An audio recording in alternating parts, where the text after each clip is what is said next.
செங்கோல் மீடியா பார்வை அனைவருக்கும் வணக்கம். வணக்கம். பரபரப்பாக நடந்து முடிந்த தேர்தலுடைய அறிவிப்பு வந்துவிட்டது. தமிழகத்தினுடைய என்ன மணி ஆகுது? 7 மணி ஆகுது. இன்னைக்கு தேதி, இன்னைக்கு தான் எலெக்ஷன் ரிசல்ட் வந்துச்சு. ஆமாம், சொல்லுங்க. ஸோ இப்போ வந்து பார்த்தீங்கன்னா தமிழகத்தின் முதல்வர் உத்தேசமாக திரு டிவிகே விஜய் என்ற அளவில் இப்போதைக்கு போயிட்டு ஏங்க, அதாவது வந்து கடைசி 3 நாள்ல வேகமா வேலை பார்த்தாருன்னா கண்டிப்பா அவருக்கு எதனா வந்து அவருக்கு ஆட்சி பிடிக்கிறதுக்கான வாய்ப்பு இருக்குதுன்னு ஏற்கனவே நம்ம சொல்லியிருக்கோம்.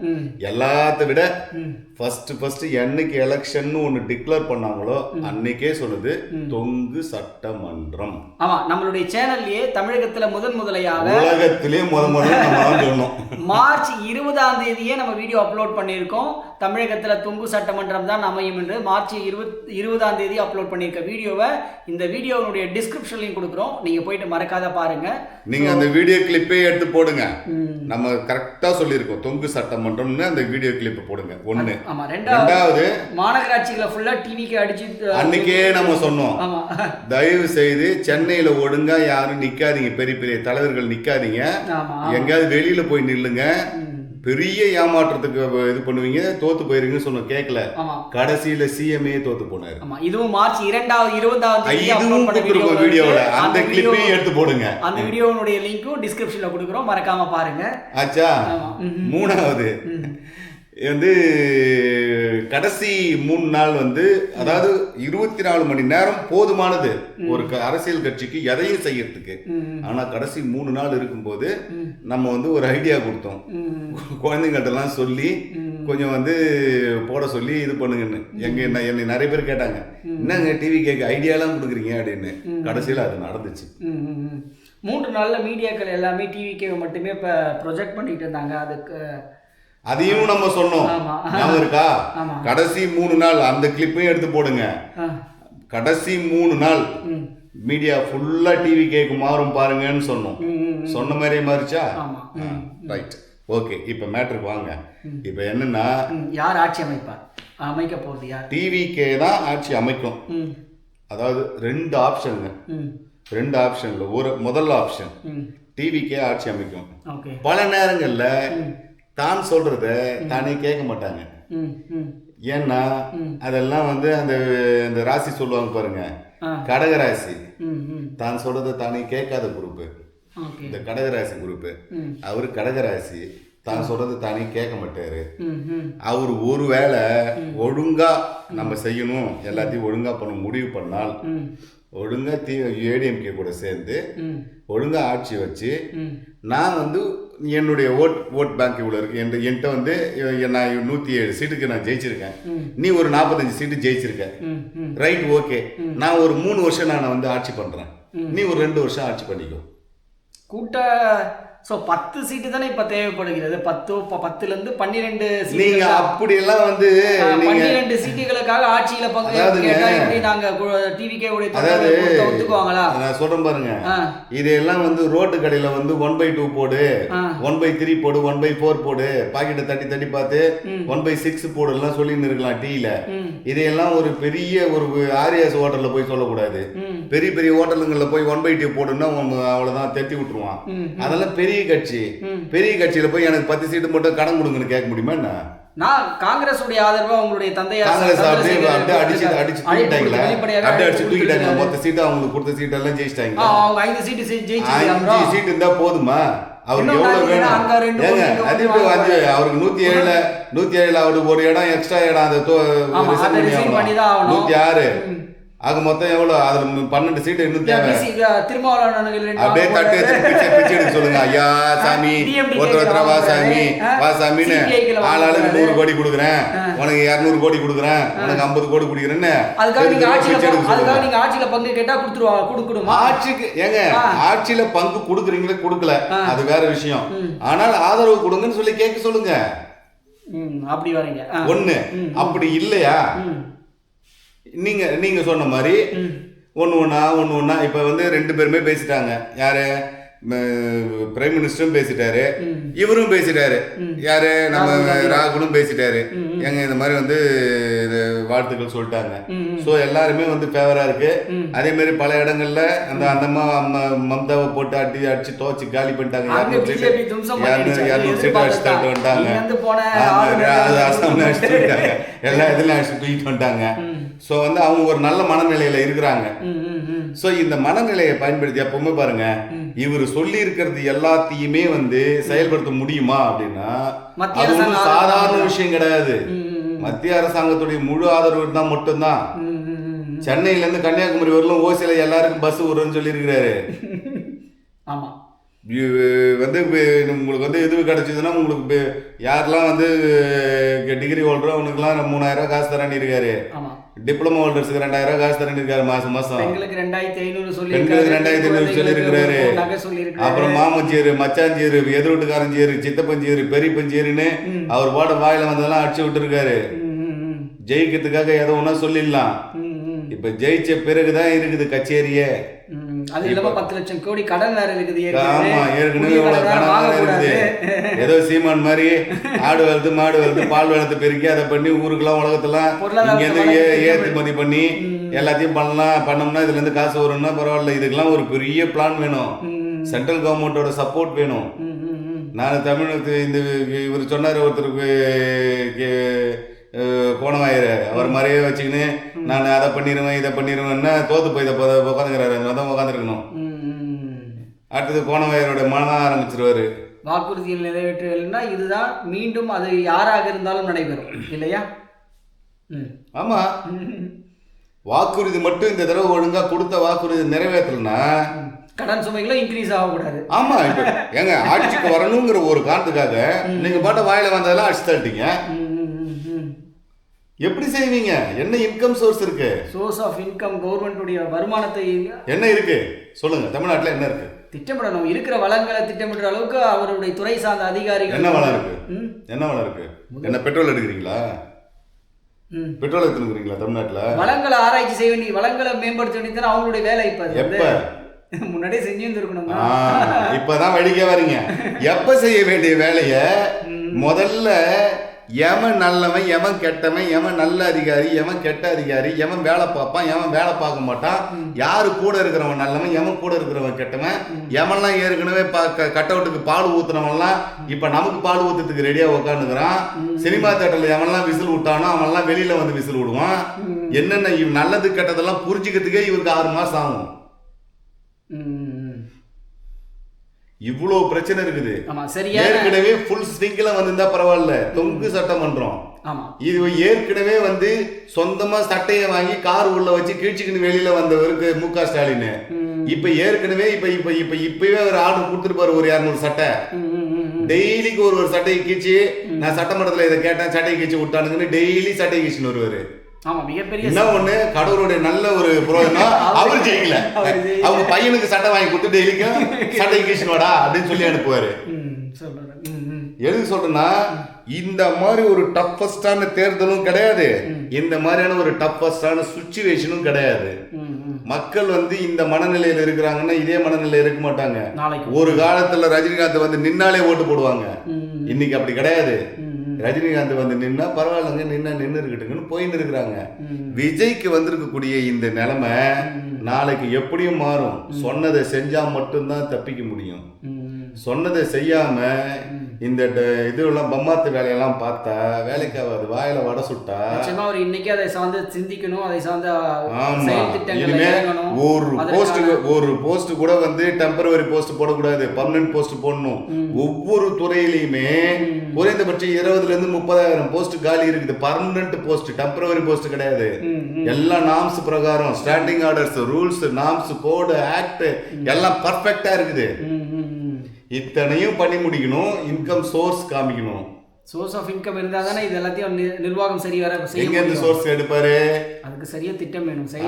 அதிகாரி சும்மாங்காட்டி கிடையாது. நினைச்ச உடனே இந்தாங்க ஐயா இதை அள்ளி கொடுத்துறோங்க ஐயா அப்படிலாம் கொடுக்க மாட்டாரு. ஏவரும் பழையபடி வெளியில இருந்து 5 லட்சம் கடனை வாங்குவாரு. 5 லட்சம் கோடியை கடனை வாங்குவாரு. அவர் வாங்கின 5 லட்சம் கோடியை இவரும் திருப்பி ஒரு 5 லட்சம் கோடி கடன் வாங்குவாரு. அந்த 5 லட்சம் கோடிக்கான வட்டியை கட்டுறதுக்கு மட்டும்தான் இங்க இருக்கிற இன்கம் சோர்ஸை வந்து பயன்படுத்துவாங்க. அந்த 5 லட்சம் கோடி வச்சு சரியான அப்ப செயல் திட்டம் இருந்தாதான் இதை ஓவர் கம் பண்ண முடியும்னு ஆஸ் ஒரு சாதா செயல் திட்டம் இல்லைங்க, ஏற்கனவே செயல் திட்டம் பண்ணி எல்லாம் பர்ஃபெக்டா ரன்னிங்ல இருந்தா மட்டும்தான் இப்ப அதை கண்டினியூ பண்ண முடியும். இனிமேல் நீங்க செயல் திட்டம் ஆரம்பிச்சு அதை ஏங்க ஒரு நெல்லை விதைச்சாலே வரதுக்கே 110 நாள் 120 நாள் ஆகுதுங்க. சுமார் 10 லட்சம் கோடி அடைக்கணும். 10 லட்சம் கோடி அவர் அடைக்கிறாரு, அடைக்கல, சொன்னதையாவது ஃபாலோ பண்ணணும்ல. செயல் திட்டங்களுக்கு நிதியாவது திரட்டணும்ல. எப்படி பண்ணுவாரு? கடன் வாங்காம எப்படி பண்ணுவாரு சொல்லுங்க, நீங்க சொல்லுங்க எப்படி பண்ணுவாரு? சினிமா படம் ஏதாவது நடிச்சு பண்ணிட்டு சினிமா படத்துல நடிச்சு 10 லட்சம் கோடியா 5 லட்சம் கோடி ரூபாயா? ஸோ அப்போ சிறந்த ஆளுநர், சிறந்த ஆட்சியாளர்களை, சிறந்த அதிகாரிகளை அதுக்காக நியமிச்சு அவர்களுக்கு ஒரு அழுத்தம் கொடுப்பது, அவங்களுக்கு சம்பளம் கொடுக்கறதுக்கே காசு இங்கே வராது ஒழுங்கா. அப்போ என்ன செய்யலாம் சார்? நீங்க தான் சொல்லணும். நான் ஆரம்பத்துல எது சொல்லிட்டேன், இதெல்லாம் நடக்க போதுங்க, இதெல்லாம் நடக்க போதுங்க, இதெல்லாம் நடக்க போதுங்கன்னு சொல்லிட்டேன். ஸோ இப்போ அதுக்கு அடுத்தது வரும் சார். இப்போ ஆட்சிக்கு இப்போ அப்போ அவருக்கு ஆப்ஷன் வந்து என்னதான் சார் பண்ணலாம்? இங்க பாருங்க, இன்கம் சோர்ஸ் ஒரு ஒரு ஒரு ஒரு இடத்துல இருந்து இன்கம் சோர்ஸ் கிரியேட் பண்ணணும்னா இது வந்து சாதாரண விஷயம் கிடையாது. 24 மணி நேரமும் இதே பொழப்பா இருக்கக்கூடிய கிட்டத்தட்ட குறைந்தபட்சம் ஒரு 2000 இருந்து 3000 பேர் இதே பொழப்பா தெரியுறவனா இருக்கணும். ஆமா, 3000 சுமார் ஒரு 3000 நபர்களாவது 24 மணி நேரம் இதையே யோசிக்கணும். இதை மட்டுமே யோசிக்கணும், வேற எதையுமே யோசிக்க கூடாது. அந்த மாதிரி இருக்கணும். பிரைவேட்ல எவன் எல்லாம் பிரைவேட்ல சம்பாதிக்கிறான், எக்ஸ்போர்ட்ஸ் வந்து கம்பி கடைக்காரன் சம்பாதிக்கிறான், சிமெண்ட் கடைக்காரன் சம்பாதிக்கிறான், நகை கடைக்காரன் சம்பாதிக்கிறான். இது மொத்தத்தையும் கவர்மெண்ட் திறக்கணும். இப்ப புரியுதா உங்களுக்கு? இப்ப புரியுதா உங்களுக்கு?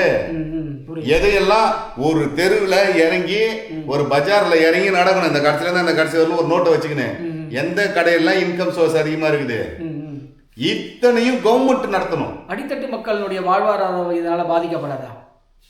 அடித்தட்டு மக்கள்லாம் கிடையாது. அவன் எல்லாமே ஏற்கனவே சம்பாரிச்சு நல்ல நிலைமையில இருக்கிறவன். உங்களை ஒன்றும் காய்கறி விற்க சொல்ல, கீரை விற்க சொல்ல. நகை கடையை நீங்க போடுங்க, ஜவுளி கடையை நீங்க போடுங்க, இரும்பு கடையை நீங்க போடுங்க, சிமெண்ட் கடையை நீங்க போடுங்க. புரியுதா உங்களுக்கு? இதெல்லாம் செய்ய இதுக்கு கார்ப்பரேட் விடுவாங்கன்னு நீங்க நினைக்கிறீங்களா? கார்ப்பரேட் விட மாட்டான். கார்ப்பரேட்டுடைய ஆதரவோட தான் இன்னைக்கு வெற்றி பெற்றிருக்காரு. கார்ப்பரேட் இதுக்கு விட மாட்டான். அப்படியே இவர் பர்ஃபெக்டா எல்லாத்தையும் பண்ணது எல்லாத்தையும் ஒழுங்கா பண்றாரு அப்படின்னா அடுத்த 20 இருந்து 30 வருஷத்துக்கு இவர் தான் சிஎம். இதை எப்படி மேல இருக்கிறவன் ஒத்துக்குவான்? இப்ப எப்படி எதிர்கட்சிக்காரன் ஒத்துக்குவான்? இதையெல்லாம் செய்யறதுக்கு இப்ப ஆதரவு கொடுக்க போறவன் எப்படி ஒத்துக்குவான்? அப்ப கார்ப்பரேட்டை எதிர்த்து ஒரு செயல்படுத்தினா மட்டும்தான் தொடர்ந்து இவருக்கு மக்களுடைய ஆதரவு இருக்கும்னு நினைக்கிறீங்களா?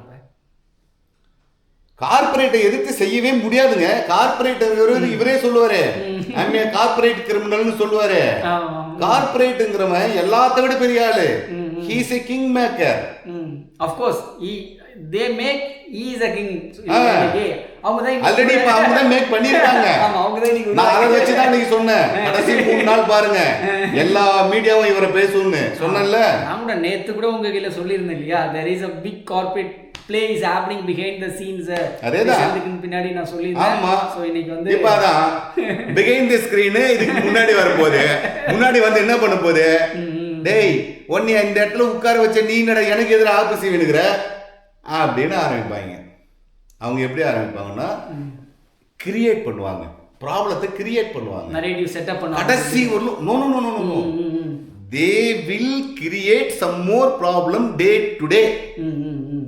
கான்சென்ட்ரேஷன் டே டு டே ஆக்டிவிட்டில ஒவ்வொரு நாளும் பொழுது விடியும் போதே இன்னைக்கு ஏண்டா பொழுது விடியுது அப்படின்னு ஆரம்பிப்பாங்க. புதிய புதிய பிரச்சனைகளை every one of the he has to face some problem.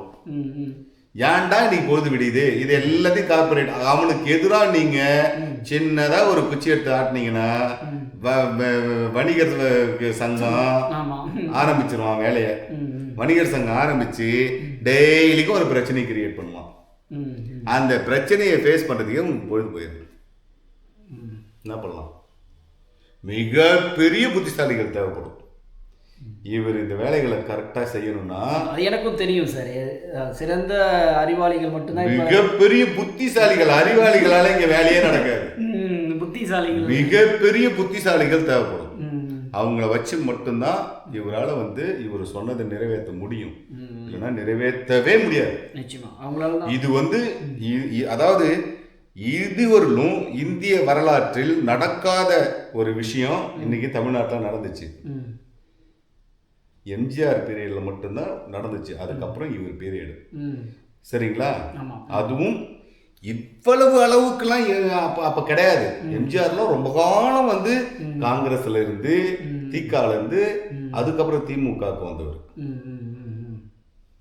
புரியுதுங்களா? காங்கிரஸ்ல இருந்து திகாவுக்கு வரல, காங்கிரஸ்ல இருந்தாரு, அப்படியே திமுகவுக்கு வந்தாரு, அண்ணாதுரை கிட்ட வந்தாரு. நல்ல பழுத்த நாலேஜ் இருந்துச்சு அவருக்கு எக்ஸாம் இதுல, இந்த பாலிடிக்ஸ்ல. ஆனால் இவருக்கு எந்த நாலேஜுமே கிடையாது பாலிடிக்ஸ்ல. இவரை அவனுங்க கொடுத்த கொடைச்சல் தாங்க முடியாம மக்களா பார்த்து பரிதாபப்பட்டுட்டே, ஏன்டா இப்படி போட்டு அடியோ தண்டமா அந்த ஆளை அடிச்சுன்னு சொல்லி குத்து இது போட்ட ஓட்டு இது. டேய் என்னடா நினைச்சுருக்கிறீங்கன்னு. அதாவது மக்களே காண்டாயி முக ஸ்டாலின் பண்ண ஒரே ஒரு தப்பு என்னன்னா, தேவையில்லாம விஜய் நோண்டது. நீ எங்கன்னா போய் பேசிங்கன்னு சொல்லி விட்டு போயிட்டே இருந்திருக்கணும். 4 நாளைக்கு கூட்டம் ஒரு 5வது தடவை அது பாட்டு கம்முன்னு அடங்கிட்டு இருக்கும். தேவையில்லாம நோண்டி நோண்டி நோண்டி நோண்டி புளிய கரைச்சி கடைசியில என்ன பண்ணிட்டாரு, தேவையில்லாம அவரை பெரிய ஆளாக்கி விட்டாரு. மக்களே காண்டாயி, நீ என்னடா அவங்க சும்மா போட்டு அடிச்சுன்னு நான் போறடா ஓட்டு அப்படின்னு போட ஆரம்பிச்சு. நீ ஏங்க நீங்க ஏங்க கேட்குறீங்க, நீங்க கேட்டாதானே பிரச்சனை, கேட்க தேவைங்க, நாங்களே போடுறோங்க அப்படின்னு போட்டாங்க. ஸோ இப்போ ஆட்சி அமைப்பதற்கு அவர் ஒருவேளை ஆட்சி அமைக்கிறதெல்லாம் மேல இருக்கிறவங்க பார்த்துப்பாங்க. அதெல்லாம் இவர் எங்க ஆட்சி, ஒருவேளை திமுக அமைக்க தேவையில்லை, அதெல்லாம் இவர் அமைக்கவே தேவையில்லை, மேல இருக்கிறவங்க அதெல்லாம் பார்த்துப்பான். இவர் ப்ராப்பரா அவங்க கூட சப்போர்ட் பண்ணி கரெக்டா இருந்தாருன்னா அவங்க அதாவதுங்க எப்பவுமே மேல் இடத்தை முறைச்சிக்காம அவங்க கூட சப்போர்ட்டிவா இருந்தா. திமுக செய்த அதே முரட்டுத்தனமான ஆட்சி அது முரட்டுத்தனம் இல்ல, தெனாவுட்டு. அதுக்கு பேர் முரட்டுத்தனம் கிடையாது, தெனாவுட்டு.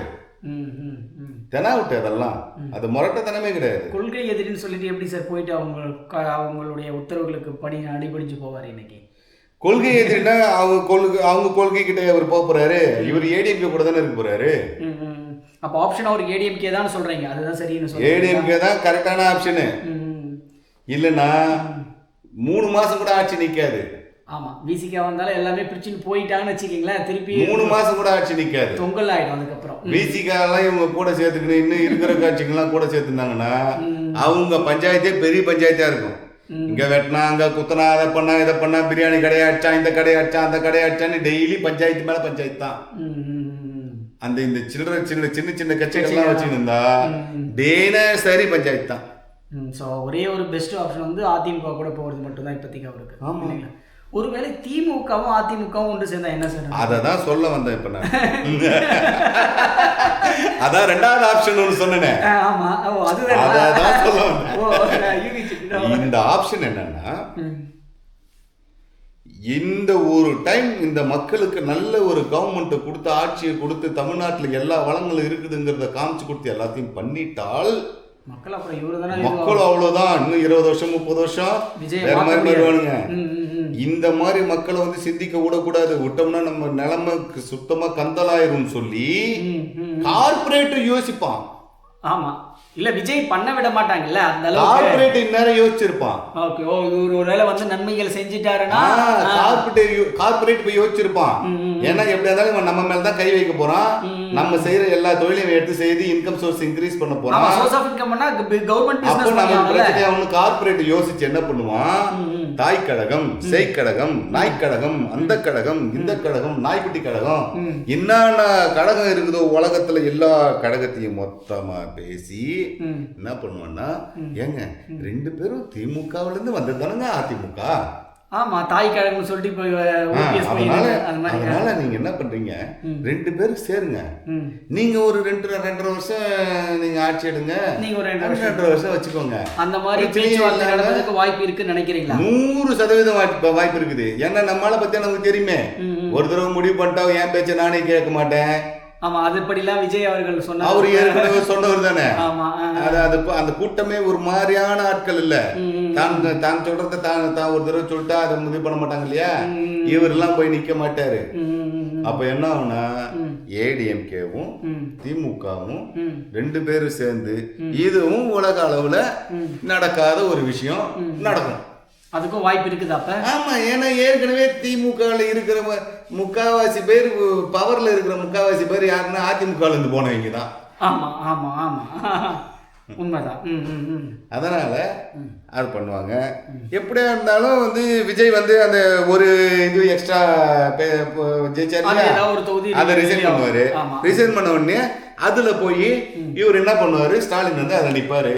ஐயா சாமி அந்த அம்மா தெரியாம பேசிருச்சு, 24,000 பேர் தானே கற்பழிச்சோம், அங்கங்க தெருமுக்கு கஞ்சா மட்டும் தானே வித்தோம், நாங்க என்ன வேற என்ன தப்பு பண்ணோம், அதுக்கு தான் வந்து 5,000 ரூபாய் காசு போட்டோம்ல ராத்திரி எங்க அண்ணன் கிட்ட சொல்லி வேணும்னா இன்னொரு 5,000 போட சொல்றேன். புரியுதா உங்களுக்கு? 1 கோடி பெண்களுக்கு நாங்க காசு போட்டோம்ல, 24,000 பேர் தானே கற்பழிச்சோம், இன்னும் 99,74,000 பெண்கள் இருக்கிறாங்கல்ல, காசு கொடுத்துருக்குறோம்ல நாங்க. அப்படி கேட்டு ஓட்டு கேட்பாரு. கேட்கலாம் என்ன வேணாலும் நடக்கலாம். கழிச்சு காசு கொடுக்குறேன் அப்படின்னு சொன்னா நாம என்ன பண்றது? அதனால தான் இன்னைக்கு வீட்டுக்கு அனுப்பிச்சிட்டாங்கல்ல. வீட்டுக்கு அனுப்புறது மட்டும் இல்ல, காரி திருப்பி கடத்தோட வச்சுட்டாங்க அப்படிதான் சொல்லணும். ஏன்னா மொத்தமா யாரு ஜெயிச்சாலும் ஜெயிக்காங்கட்டியும் நீ ஜெயிக்க கூடாது. அவரு என்னென்னவோ பண்ணி பார்த்தாரு, ஒன்னும் நடக்கல. 4,000 கொடுத்தாரு, 5,000 கொடுத்தாரு, என்னென்னோ பண்ணாரு. ஒரு வீட்டுக்கும் 10 தடவை நடந்தாங்க. சரிங்க தகவல். திமுக காரங்க 10 தடவை நடந்தாங்க. 1 நாள் 2 நாள் 10 தடவை நடந்தாங்க. இப்போ வந்து அவர் ஏரியாவில் ஒன்றும் நடக்கல. இவரை யார் ஏற்கனவே ஜெயிக்க வச்சாரோ, ஏற்கனவே இவர் அங்க எலெக்ஷன்ல நின்னா இவர்கிட்ட எம்எல்ஏவா இருந்து வருவார். அவர் தான் இவருக்காக முழுசா இறங்கி நின்று ஜெயிக்க வச்சவர். அவர் தான் இவரை இப்ப காலி பண்ணவர்.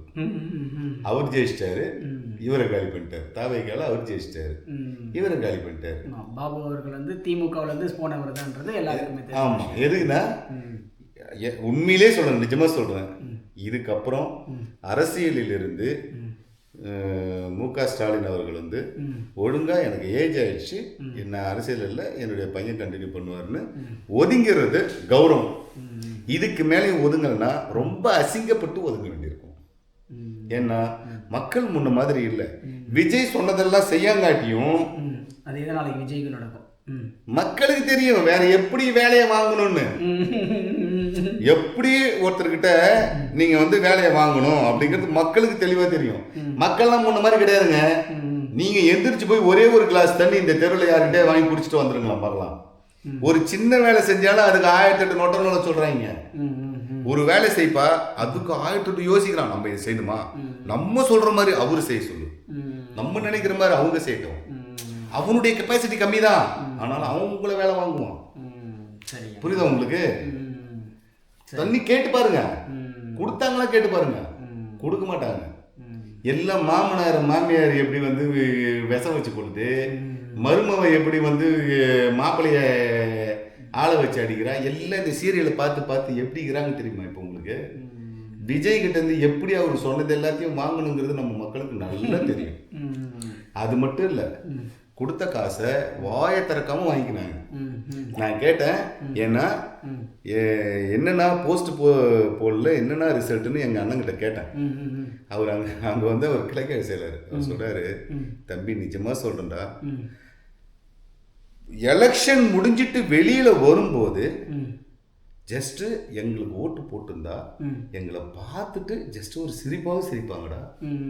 இந்த அநியாயம் இந்த ஜனங்க தலையை குடிஞ்சுக்கினே போகுதுடா தம்பி, ஒன்றுமே எங்களால் கண்டுபிடிக்க முடியடாங்க.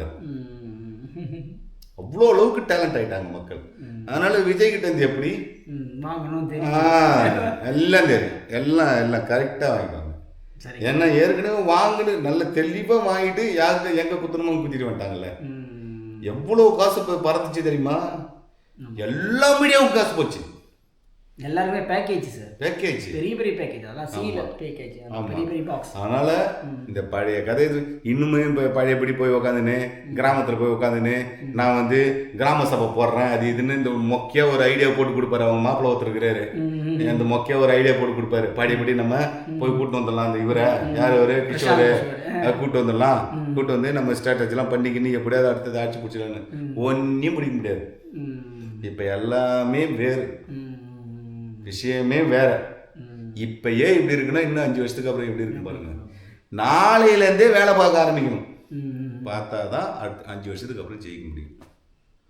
ஒவ்வொரு வினாடியும் என்ன நடக்குதுங்கிறத அப்படியே கண்கொத்தி பாம்பா பார்த்து என்ன நடக்குது பார்த்துக்கிட்டே இந்த அப்படியே கொஞ்சம் கொஞ்சமாக அப்பப்போ நியூட்ரலைஸ் பண்ணி அதுக்கான விஷயங்களை பண்ணிக்கிட்டே வந்தால் மட்டும்தான் 0.1%, 0.2%, 0.3%ன்னு கொஞ்சம் கொஞ்சமாக ஓட் லெவலை ஏற்ற முடியும். இல்லைன்னா ஓட் லெவல் ஏற்றுறது ரொம்ப ரொம்ப கஷ்டம். ஏன்னா விஜய் ஃப்ளூக்கில் வந்துட்டார். நான் இப்பவும் ஓப்பனாக சொல்கிறேன், விஜய் ஃப்ளூக்கில் வந்துட்டார்.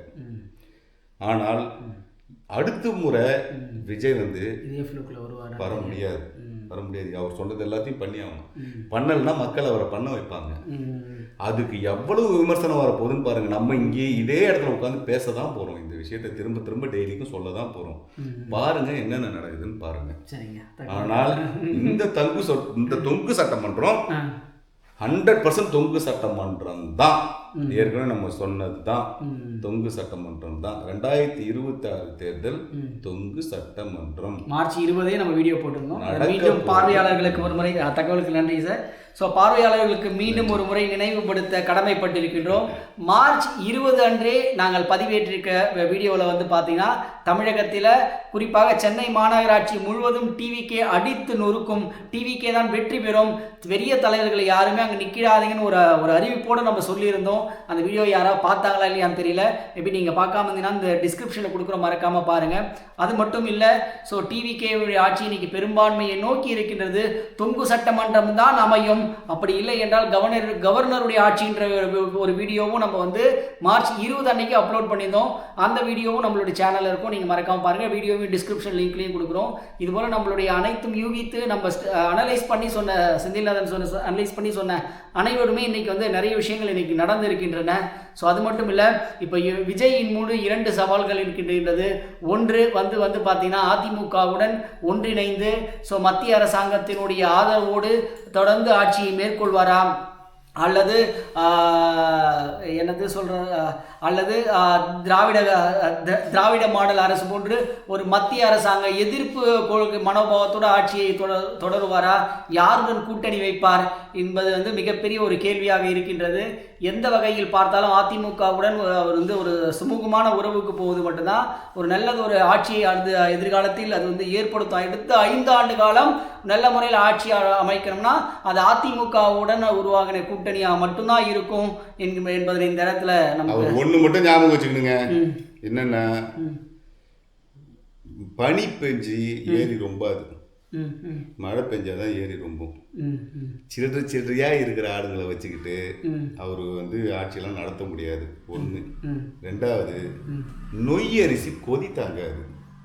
சில்லறையா ஒரு ஆளா வச்சுன்னு உட்காந்துருந்தா அவன் எனக்கு இதை செய்ய அதை செய்யுமா, இவரால் செய்ய முடியாது, சண்டை போட்டுக்குன்னு வெளியில ஓடிடுவான்.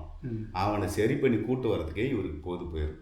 ஒரு நாளைக்கு ஒரு பிரச்சனை வந்துடும். அதனால ஏடிஎம்கே கூட போறது மட்டும்தான் அவருக்கு நல்லது ஒரு வாய்ப்பு, சிறந்த முடிவா இருக்குன்னு சொல்ல வரீங்க. ஆமா, அவர் சொன்னதுல 90% அவரால் வந்து செய்ய முடியும். சென்ட்ரல் கவர்மெண்ட் சப்போர்ட் பண்ணுவாங்க.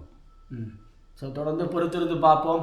ஆட்சியை விஜய் உண்மையில் அமைப்பாரா, இல்லை கவர்னருடைய ஆட்சிக்கு ஒருவேளை தமிழகம் சட்டமன்ற தேர்தல் வந்து சென்று விடுமா, தொடர்ந்து ஒருவேளை ஆட்சியை அமைத்தார் என்றால் அவர் கூறிய அறிவிப்புகள் அவர் எல்லாத்தையுமே நிறைவேற்றுவாரா, நிறைவேற்றுகின்ற பட்சத்தில் கடனை வாங்காமல் நிறைவேற்றுவாரா, தமிழகத்தினுடைய பொருளாதார நிதி நிலைமை எவ்வாறு மேம்படுத்துவார், ஏற்கனவே பெறப்பட்ட கடன்களை எல்லாம் எவ்வாறு அதனை திருப்பி செலுத்துவார் என்கின்ற பல்வேறு எதிர்பார்ப்புகளுடன் தமிழக மக்கள் இவரனை தேர்ந்தெடுத்திருக்கின்றார்கள். அவருடைய வெற்றி இன்று மட்டும்தான். அடுத்த வெற்றிக்கு அவர் நாளையிலிருந்து உழைக்க வேண்டும். ஒவ்வொரு நாளும் ஒவ்வொரு நொடிப்பொழுதும் 24 மணி நேரமும் உழைத்தால் மட்டுமே மீண்டும் வரக்கூடிய தேர்தலில் அவரை தேர்ந்தெடுப்பார்களா என்பதை விஜய் அவர்கள் தான் முடிவெடுப்பார். இது விஜய்க்கு மட்டுமான அறிவுறுத்தல் மட்டுமல்ல, அடுத்த 5 ஆண்டு காலம் கழித்து வரக்கூடிய தேர்தலில் வெற்றி வாகை சூட வேண்டும் கனவு என்று கனவு கண்டு கொண்டிருக்கின்ற அனைத்து அரசியல் கட்சிகளுக்கும் நாளையிலிருந்தே உங்களுடைய பணி துவங்கிவிட்டது. எதிர்ப்பு அரசியல் மட்டுமல்லாமல் ஒரு நல்ல ஆட்சியை அமைப்பதற்கு நலத்திட்டங்களுடன் ஒரு செயல் திட்டங்களை நீங்கள் செயல் திட்டங்களை தீட்ட வேண்டும் என்கின்ற ஒரு அறிவுறுத்தலோடு இன்றைய விடைபெறுகின்றோம். நன்றி, வணக்கம். பொறுத்திருந்து பார்ப்போம் தமிழகத்தின் முதல்வர் யார் என்று. நன்றி, வணக்கம்.